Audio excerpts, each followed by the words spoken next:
السلام عليكم، أهلا وسهلا بكم بفيديو جديد ووصفة جديدة. اليوم إن شاء الله وصفتنا هي البورق، نسويه بالطريقة الأصلية وبالعجينة اللي يسووها بالسوق. أول شي العجينة أنا أخذت هنا كيلو طحين وضفت له ملعقة أكل ملح وكوبين مي بالبداية، مي عادي يعني لا بارد ولا حار، وعجنته بالعجانة إلى أن تتجمع عندنا العجينة، وإذا احتاجت مي نضيف لها ونشوف ايش قد تحتاج مي، لأن الطحين أنواع، ممكن ياخذ كوبين ونص وممكن أكثر. أنا هنا ضفت هنا نص كوب، فصار عندي مجموع المي كوبين ونص على كيلو الطحين.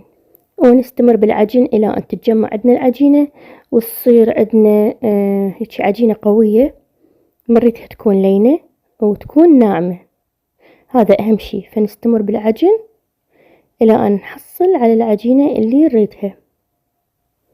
ممكن تعجنوها بإيدكم، يعني مو شرط إلا بعجانة.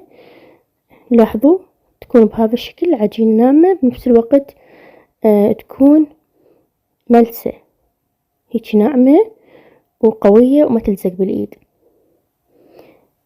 ناخذها ونخليها بكاسة تكون مدهونة، وبعدين نغلفها بنايلون ونخليها إلى أن ترتاح، ضروري ترتاح تقريبا ساعة. بهذا الوقت أروح أسوي الحشوة وياكم. الحشوة عبارة عن نص كيلو لحم خليته بالطاوة بدون ما أضيف له أي شي، يعني لا مي ولا بصل، بس لحم خليته بالطاوة. وبعد ما ينشف أضيف له ملح وفلفل، تقريبا ملعقة صغيرة ملح ونص ملعقة صغيرة فلفل أسود، وما أضيف أي بهارات ثانية.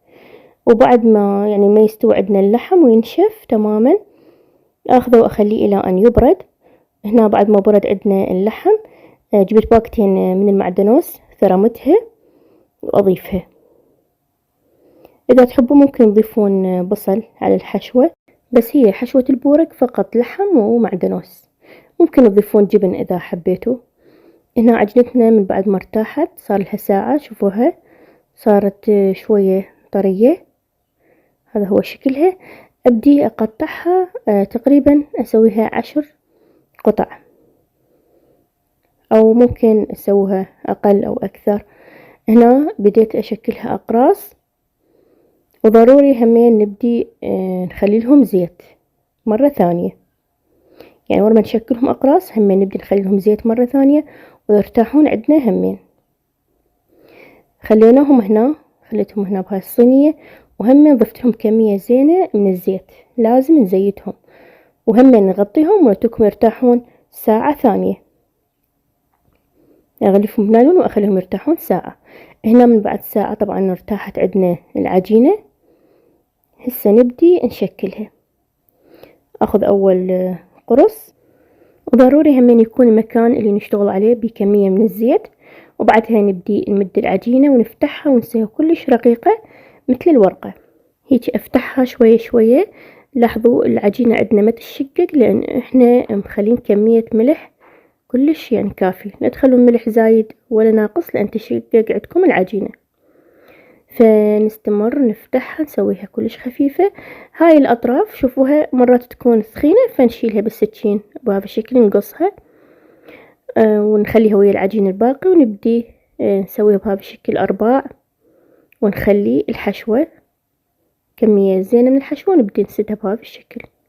وبعدين نلفها لأنه العجينة تكون كلش خفيفة، فنحتاج نخليها بعجينة ثانية، وهمين بهذا الشكل نلفها حتى يطلع عندنا شكلها حلو، لأن إذا خليناها بعجينة واحدة ممكن ما يطلع شكلها مثل ما نريد أو مثل ما نشتري من برا.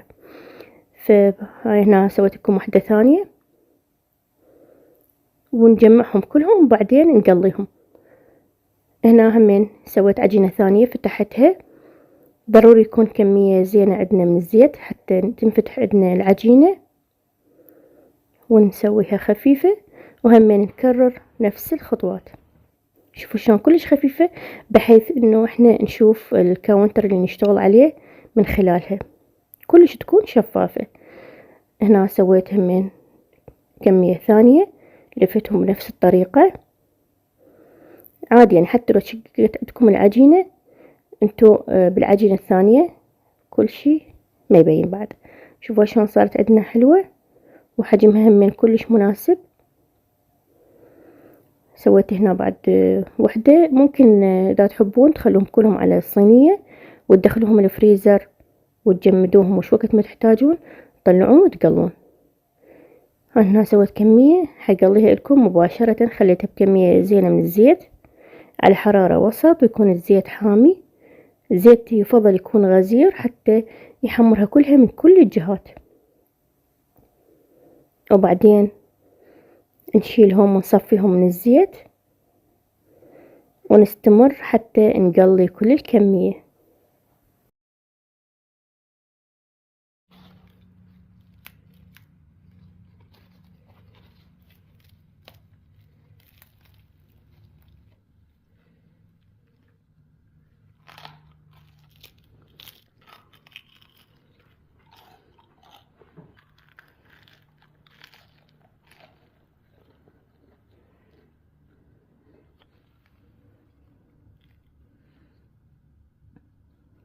شوفوا شلون الحشوة بداخله ولونه ذهبي كلش حلو، وهذا هو شكله. طبعا واحدة منهم انا حشيتها بالجبن. هسه تشوفون ضفت هيك شوية جبن موتزاريلا ويا اللحم.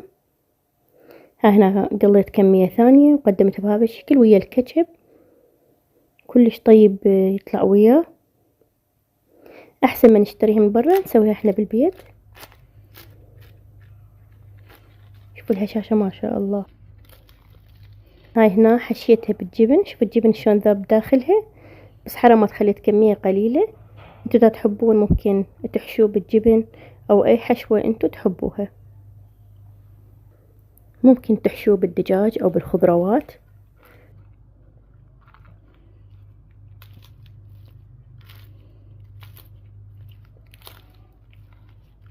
اتمنى تكون عجبتكم وصفتنا لهذا اليوم، وتجربون تسوون البورق بالبيت.